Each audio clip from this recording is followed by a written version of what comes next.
Hi, and welcome to the second season of Organization Theory in Space, or OT in Space.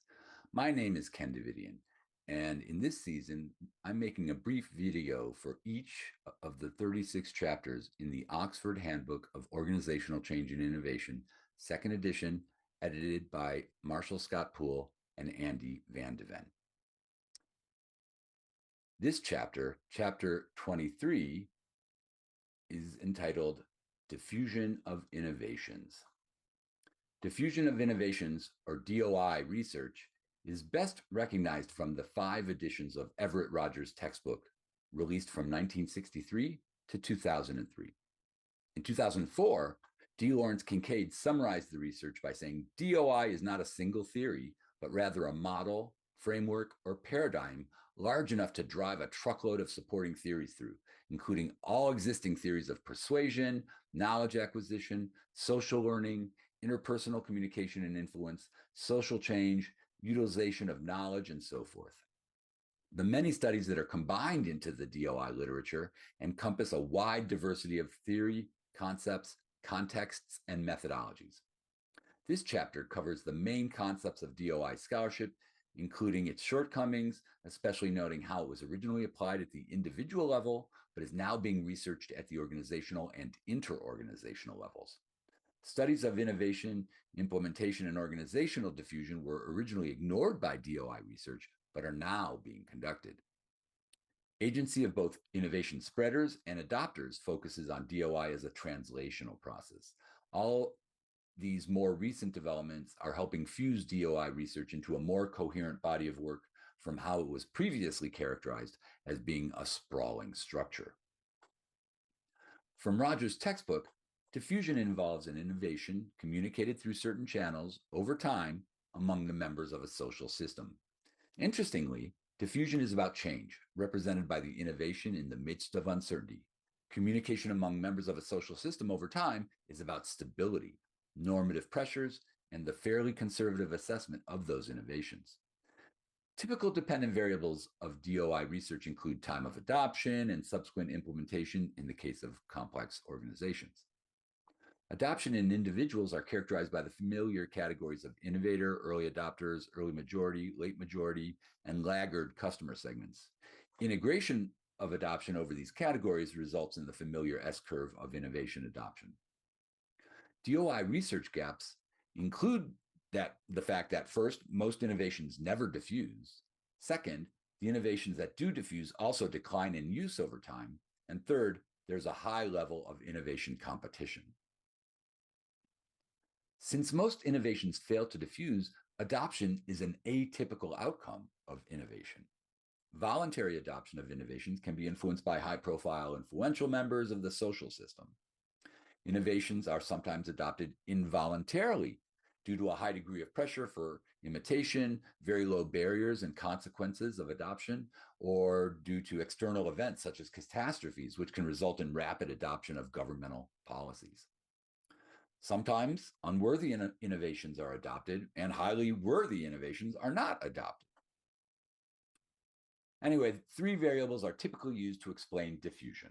The first is an innovation's positive and negative attributes, or its pros and cons with respect to cost, effectiveness, simplicity, compatibility, observability, and trialability. The second variable is the characteristics of the adopters, including the social influence of opinion leaders who adopted the innovation previously and the adopter's degree of innovativeness or readiness to change. The degree of innovativeness varies based on the customer categories that we showed earlier. Third, the timing and meaning of the innovation as framed by proponents and opponents also affects the speed and degree of an innovation's diffusion. Diffusion is different from dissemination. Dissemination is an active process by innovation proponents or change agents who desire to inform others about the innovation, usually based on an audience segmentation strategy. For the audience members, dissemination is a passive experience until they decide to adopt the innovation, signaling the start of the diffusion process. Therefore, dissemination precedes diffusion, although diffusion can occur without dissemination. Although researchers in many disciplines, including anthropology, agriculture, sociology, and education, have studied diffusion, there are also alternative explanations for this phenomenon. There's a rhetorical perspective that says the way an innovation is justified can affect diffusion rates within an organization. A combination of arguments for diffusion based on emotion, aka pathos, effectiveness, aka logos, or a sense of morality, aka ethos, can speed up the rate of an innovation's adoption and delay its abandonment. The trading perspective of diffusion was proposed by open innovation researchers and asserts that a sense of relational obligation drives the diffusion process.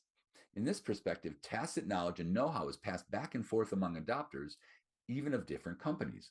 One worker helps another in one round, perhaps at a technical meeting or conference, and the favor is returned between workers in a subsequent round, creating a sense of obligation, brotherhood or sisterhood, and reciprocity. There's also an evolutionary perspective in which innovation and diffusion are intertwined, relying upon the selective effect of the work environment on an innovation's effectiveness, incrementally generating new and more effective innovations over time. As all these new perspectives show, adopters are active participants in the diffusion process, despite the literature traditionally depicting them as predominantly passive. Two important considerations for diffusion studies are internal and external validity of a given innovation. An innovation's internal validity refers to whether the innovation is more effective as a process than those which it is attempting to replace. The external validity of the innovation is whether its effectiveness can be repeated in different settings besides the one in which it was initially designed for or demonstrated. Both need to be demonstrated for effective diffusion. The chapter provides an extended discussion of these concepts and their importance and effect on the diffusion process. All this diffusion research has been applied to organizational and interorganizational settings, resulting in research about dissemination and implementation, or D&I. Dissemination science is defined in the Handbook as the study of how evidence-based practices, programs, and policies can best be communicated to an interorganizational societal sector of potential adopters and implementers to produce uptake and effective use. Implementation science is the study of what happens prior to and after adoption occurs, especially in organizational settings. As a follow-up, there is research on later stage innovation adoption, referred to as an innovation's sustainability, defined as the continued use of program components and activities for the continued achievement of desirable program and population outcomes. You can refer to the chapter for more details about these three areas of study.